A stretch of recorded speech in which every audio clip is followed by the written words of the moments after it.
Les rythmes biologiques sont connus depuis très longtemps, puisque dès l'Antiquité, on trouve des écrits sur lesquels on s'est interrogé sur les rythmes observés chez les dauphins. On a également énormément d'écrits, de poèmes, etc. autour du sommeil et du bienfait du sommeil. Donc il y avait une sensibilité à ces rythmes, mais il était impossible de les étudier scientifiquement à cette époque-là. Il a fallu attendre en fait le XVIIIe siècle pour qu'un botaniste français, tout à fait par hasard, découvre que les plantes sur lesquelles il travaillait, puisqu'il étudiait les plantes en tant que botaniste, alors qu'il les avait mis au fond de sa cave pour les protéger, continuaient à avoir exactement le même fonctionnement que quand elles étaient hors de la cave. Il était pourtant persuadé que les fleurs qui se ferment la nuit se fermaient pour la nuit et s'ouvraient le lendemain matin. Or, dans sa cave, elles continuaient à se fermer aux mêmes heures et à s'ouvrir aux mêmes heures.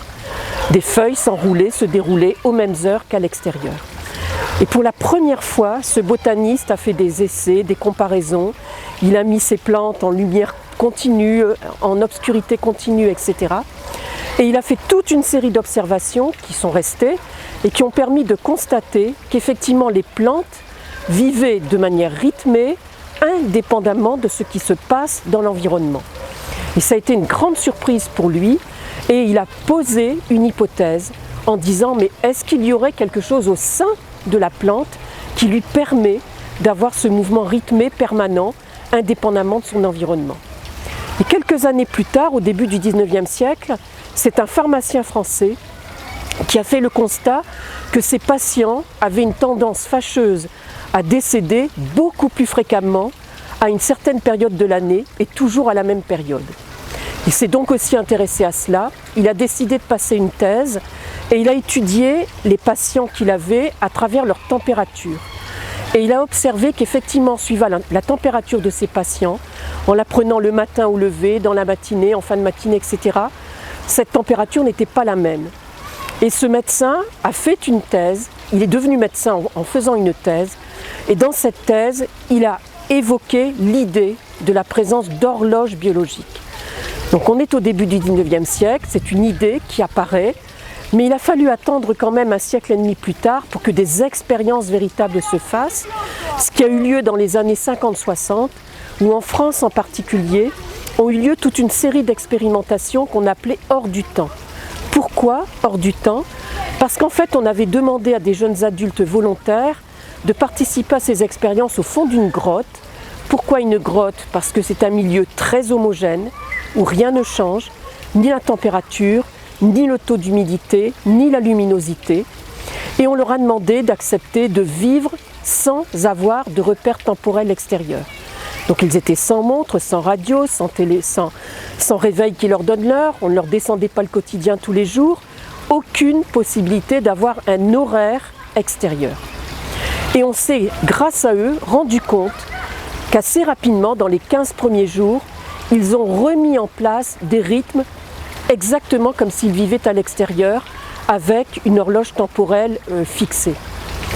Et c'est à partir de ce moment-là qu'on a travaillé scientifiquement sur les rythmes biologiques, qu'on a découvert qu'ils existent bel et bien, on a validé les expériences du botaniste de la fin du XVIIIe siècle, les hypothèses qu'il avait faites, et est née à ce moment-là une nouvelle discipline qu'on appelle la chronobiologie, qui est une science qui a été reconnue par l'Académie des sciences. Donc beaucoup de travaux ont été faits depuis, continuent de se faire, des recherches actuelles continuent de se faire sur la chronobiologie, sur le fonctionnement des rythmes biologiques, mais aussi sur les effets de leur dysfonctionnement. Que se passe-t-il quand on ne respecte pas nos rythmes biologiques? Donc on a eu, à partir de cette époque-là, énormément de réflexions qui ont été menées par rapport à ces rythmes, par rapport au respect que l'on doit en avoir. Mais beaucoup d'écrits ont été faits, un en particulier qui est celui d'un des chercheurs phares dans le domaine, puisqu'il est le père de la chronobiologie française, Alain Reinberg, qui avait publié un livre s'intitulant « Des rythmes biologiques à la chronobiologie », dans lequel il avait consacré un chapitre important pour les enfants, où il rappelait à quel point il est important de respecter les rythmes biologiques des enfants, mais disait-il, si on veut vraiment les respecter, il faut d'abord bien les connaître. Que sont-ils? Les rythmes biologiques, c'est une propriété de la vie. Tous les êtres vivants possèdent des rythmes biologiques, puisqu'en fait, quand la vie est arrivée sur Terre, elle a été obligée de s'adapter aux rythmes naturels qui sont le fait de la Terre qui tourne sur elle-même et qui provoque un cycle jour-nuit, et de la Terre qui tourne autour du Soleil. Donc dès l'apparition de la vie sur Terre, les rythmes biologiques ont été créés. C'est pourquoi ils sont si importants, puisque tous les êtres vivants en possèdent. Ces rythmes biologiques sont par ailleurs génétiquement programmés. Ça veut dire quoi? Ça veut dire que chacun d'entre nous possède un programme génétique à sa naissance qui va déterminer ses propres rythmes biologiques. Il est donc tout à fait fondamental et important d'apprendre à connaître ses propres rythmes biologiques, parce que ce ne sont pas forcément les mêmes chez le voisin. Cette programmation génétique, en fait, provoque ce que l'on appelle des différences interindividuelles. C'est-à-dire que chaque individu a ses propres rythmes et qu'il existe bel et bien des différences entre les individus par rapport à ces rythmes-là. Il a été démontré que dans une même fratrie, on peut avoir autant d'enfants que de rythmes différents. En principe, il n'y a que les jumeaux monozygotes, c'est-à-dire ceux qui viennent du même œuf, ceux que l'on appelle les vrais jumeaux, qui possèdent les mêmes rythmes biologiques. Deux jumeaux qui viennent de deux œufs différents peuvent avoir des rythmes très différents. C'est en fait aussi cette programmation génétique qui a provoqué ce que l'on appelle des typologies par rapport à nos rythmes biologiques. Nous ne sommes pas tous identiques et nous avons des typologies différentes qui vont avoir un effet sur le fonctionnement de ces rythmes. Ces typologies, j'en parlerai un peu plus tard, mais elles sont de deux ordres, elles n'apparaissent pas forcément au même âge chez les enfants.